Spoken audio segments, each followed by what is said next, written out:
आप यही कहना चाहते कि प्रायोजित दंगा था, जो भी वहाँ पर मतलब दिक्कतें हुई उसको कहीं ना कहीं आपने जो बजरंगी की बात की उन्होंने इसको प्रायोजित किया था। हाँ, प्लानिंग थी ये। 3 महीने पहले प्लानिंग हो चुकी थी, तलवारें बट चुकी थी, दंगा फरीदाबाद में होता। मुझसे फेसबुक के जरिए से कि इसको इस जिहादी को पेट्रोल डाल के आग लगा देंगे। हम डीसीपी कमिश्नर साहब और डीसीपी साहब के पास जब गए थे कंप्लेंट देने, तो इस दूसरे दिन इसके साथ ही कहता है कि हम इस जिहादी को, हमसे जिहादी बोलते हैं लोग, कि भाई जिहादी को हम पेट्रोल डाल के आग लगा देंगे। वो वीडियो वो फोटो मेरे पास है। आपको धमकी दी गई थी? मेरे को जान से मारने पेट्रोल डाल के आग लगा देंगे, ये बोला था मेरे को। मेरे पास वो प्रूफ है उसका। भाई साहब देखो, मैं हाथ जोड़ के कह रहा हूँ, अल्लाह के वास्ते, भगवान के वास्ते, कि इस बात को खोलो कि असली दोषी कौन है। ना हिंदू दोषी, ना मुसलमान दोषी, ना सिख दोषी, ना ईसाई दोषी है। दोषी कुछ जालिम छुपे हुए हैं, जो आज कौन सी न्यूज होती है बड़ी वाली, नेशनल मीडिया के सामने आ रहा है भगवा पैर के। कभी उसके जिंदगी में नहीं पैरा उसने, 6 महीने में तो नहाता है वो क्या मंदिर में पूजा करेगा। मैं मोनू मानेसर को नहीं जानता, मैं मोनू मानेसर के बारे में नहीं कहूँगा। एक अशोक बाबा है, मैं उसके बारे में जानता हूँ, वो सिर्फ पर्सनली, कि उसका एक अंदर से जो विचार है वो कभी किसी को परेशान नहीं करता। उसने गोली चलाई है, वो क्यों चलाई है वो जाने, पुलिस जाने। मैं बाबा को जानता हूँ, जो अशोक बाबा है, फरीदाबाद का है, बल्लभगढ़ का वो लड़का, ठीक है भाई साहब। मैं उसके बारे में ये नहीं कहूँगा कि वो आतंकवादी है, वो फलाना और नहीं। उसने गोली चलाई, क्यों चलाई। लेकिन ये जो 6 लोग मरे हैं, जिनकी हत्या हुई है, जो इस देश के लिए शहीद हुए हैं, धर्म के लिए शहीद हुए, उसमें दोषी 100% अगर बिट्टू बजरंगी ना पाए तो मुझे आप सरेआम फांसी लगा देना। मैं चैलेंज के साथ कहता हूँ, इसकी तफ्तीश कराई जाए बस। क्योंकि मुझे पता है इस देश के अंदर, बिट्टू को पता है कि दंगा हुआ किस बात पे है। मतलब फरीदाबाद से आपके प्रयास से रुका, लेकिन उसके बाद फरीदाबाद में बड़े भाई नूह तक मामला पहुंच गया। उसी के जरिए नूह पे इनको मालूम हुआ था कि शोभा यात्रा निकलने वाली है। शोभा यात्रा वहाँ जो निकलती थी 2-4 साल से जो निकल रही है, वो नॉर्मल तरीके से, जो हमारे हिंदू भाई थे वो वहाँ पे पूजा करते थे और मुसलमान भाई उनकी सेवा करते थे। ऐसा नहीं है कि मुसलमान को पाकिस्तान से आगे बम फेंक गया, कोई दुनिया के कहीं और आतंकवादी देशों से आगे बम फेंक गया, ऐसा कुछ नहीं था। वहाँ पे हिंदू मुसलमान का इतना बड़ा प्यार है, इतना बड़ा प्यार है कि शायद ही देश में किसी कोने पे मिलेगा, समझ रहे भाई साहब। लेकिन वहाँ इन्होंने प्लानिंग बनाई थी कि फरीदाबाद में, तो हमने कर दी प्लानिंग कैंसिल।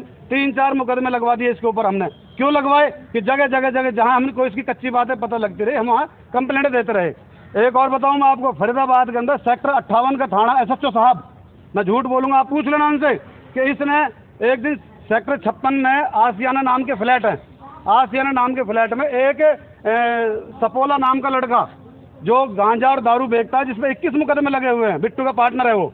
उस सपोला नाम के लड़के ने एक मुस्लिम टेम्पू चलाने वाले लड़के के हाथ और पैर तोड़ दिए और उसको दंगे का रूप दे दिया कि जल्दी आ जाओ। फेसबुक पे डाला इसने कि भाई हो जल्दी आ जाओ, मुसलमानों से हिंदुओं का झगड़ा हो गया, जबकि एक गांजा बेचने वाले का टेम्पू चलाने वाले झगड़ा हुआ। तो हम उस बात को लेकर हम पहुंचे यहाँ पे अपने NIT तनेजा जी, जो तनेजा साहब है हमारे NIT के ACP साहब, हम ACP साहब के पास पहुंचे वहाँ कि साहब इस तरीके से अभी लाइव वीडियो डाली है इसने। तो 58 सेक्टर थाने इंचार्ज ने उसको बुलाकर उसकी वीडियो डिलीट कराई कि कोई दंगा नहीं होगा यहाँ पे। पूछ लेना, मैं झूठ बोल रहा हूँ। तो इसकी बजरंगी के आप कहना ये चाहते कि शुरू से उसका यही मनसा था, उसकी मेंटालिटी थी, हमेशा वो प्रयास रहता था, लाइव आता था, हिंदू मुस्लिम प्रयास करता था कि किसी तरीके से विवाद बढ़ता रहे। तमाम लाइव वीडियो भी उसने डाली थी। बड़े भाई देखो, उसकी अगर आप सारी वीडियो डिलीट मार दी उसने, अब उसे पता है कि मेरे सारे पॉइंट फंसने वाले हैं, तो अगर ये तो साइबर का काम है, साइबर उसकी दोबारा वीडियो निकाले और एक भी वीडियो में उसने अगर भाईचारे की बात करी हो ना, तो मुझे फांसी दे देना। उसमें हिंदू मुसलमान वहाँ के जो हमारे हिंदू भाई है ना फरीदाबाद के, वो बहुत समझदार है। इसके साथ कोई हिंदू मुसलमान फरीदाबाद का नहीं जुड़ा हुआ। इसके साथ वो जुड़े हैं जो गांजा बेचते हैं, जो दारूबाज हैं, समझ रहे हो, जो नशेड़ी टाइप के हैं, उन लोगों को उकसा के, क्योंकि ये मेहनत बहुत दिनों चल रही थी, एक दिन की मेहनत नहीं है ये। तो शोभा यात्रा को जहाँ 1500 आदमी जाते थे, वहाँ 20,000 आदमी पहुँच गए। ये बिट्टू बजरंगी खुद कहता है कि मैं सिस्टम से आ रहा हूँ। आपने उस जीजा वाला तो डायलॉग सुन लिया कि मैं तुम्हारा जीजा आ रहा है, ये नहीं सुना इसने क्या कहा था कि मैं सिस्टम से 150 गाड़ियों में आ रहा हूँ। सिस्टम क्या होता है भाई साहब, आप मुझे बताओ, मैं मीडिया के माध्यम से पूछना चाहता हूँ, सिस्टम क्या होता है। सिस्टम ये होता है कि मैं पूरे लैस होके आ रहा हूँ। ऐसे एक सवाल बनता है, आप बिट्टू बजरंगी पर तमाम जो आरोप लगा रहे हैं जी, और आपने कहा कि हम पूरी सिस्टम से आ रहे हैं, हाँ, और बार बार वो प्रयासरत रहता था, क्या आपको लग रहा है कि उसके पीछे कोई ना कोई और लोग होंगे जो इतने बड़े चीजों को प्रायोजित कर रहे हैं? क्या कि देखो भाई साहब, बिट्टू बजरंगी ही है जो अकेले कर रहा है? देखो भाई साहब, वो पुलिस जांच करेगी कि इसके पीछे कौन कौन था। लेकिन मैं अपनी आंखों से जो देखा भड़काते हुए, उसकी न्यूज पे आते हुए बिट्टू की पे, मैं झूठ नहीं कहूँ, क्योंकि वो निकाली जाएगी उसकी वीडियो। एक तो ये दिल्ली की एक लेडीज है जिसकी मोटी सी बिंदिया लगा के रखती है और बिहार की भाषा बोलती है वो लेडीज, और वो भगवा कपड़े पहन के रखते हैं, मोटा चश्मा पहनती है। मैं नाम नहीं पता उसको, सुदर्शन चैनल में पता नहीं किस में, मैं नहीं जानता जी किस में है वो, लेकिन हाँ वो औरत, अरे मुल्लों को काटो ना, 3-4 महीने पहले की वीडियो, अरे काटो ना, अरे हिंदू भाई इकट्ठे हो ना।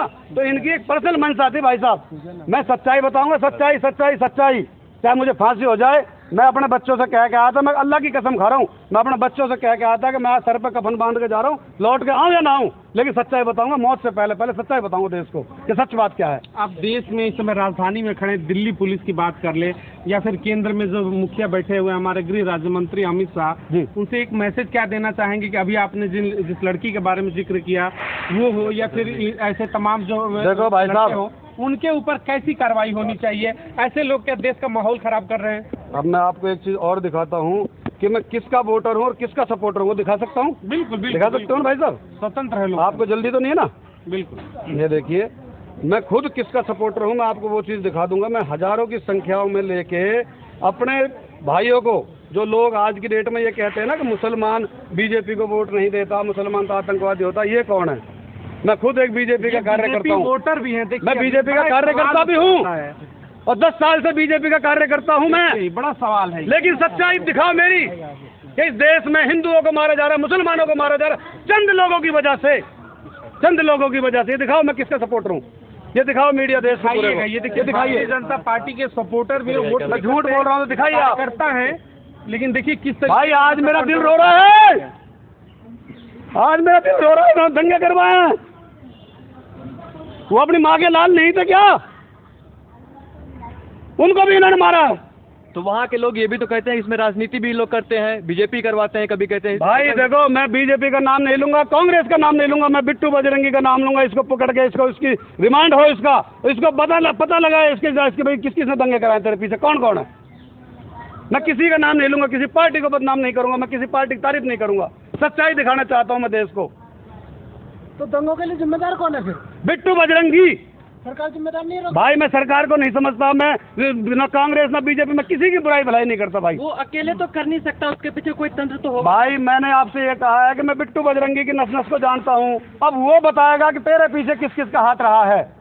मैं कहने को वैसे धकेल दूं खामखा कि जी मैं बीजेपी गंदी है, कांग्रेस गंदी है, मेरे लिए कोई गंदी नहीं है, मैं खुद बीजेपी का कार्य करता हूँ। अनुसार नूह विवाद या जितनी भी घटनाएं घटी है, अगर बिट्टू बजरंगी को पकड़ा जाए, उस पर जांच बैठाया जाए तो सबके 1,00,00,000% अगर बिट्टू बजरंगी दोषी ना निकले, मैं सबके सामने कह रहा हूँ, मुझे यहाँ ही फांसी लगा देना, मैं अपने लिख के दे दूंगा, किसी को कोई गुनाह नहीं हो, मैं खुद मर जाऊंगा। जाओ, अगर बिट्टू बजरंगी दोषी ना निकले। धन्यवाद। देश के मीडिया के सामने क्या दिखा रहे हैं, क्या कुछ पता है, कुछ नहीं पता किसी को, सिर्फ मुझे पता और बिट्टू बजरंगी को पता है इस देश के बारे में कि क्या हुआ। और हमने 3 महीने पहले हाईलाइट कर दिया था फरीदाबाद पुलिस का। हम अब भी हाथ जोड़ के एक वो कर रहे हैं कि फरीदाबाद पुलिस ने फरीदाबाद दंगा होने से बचा लिया।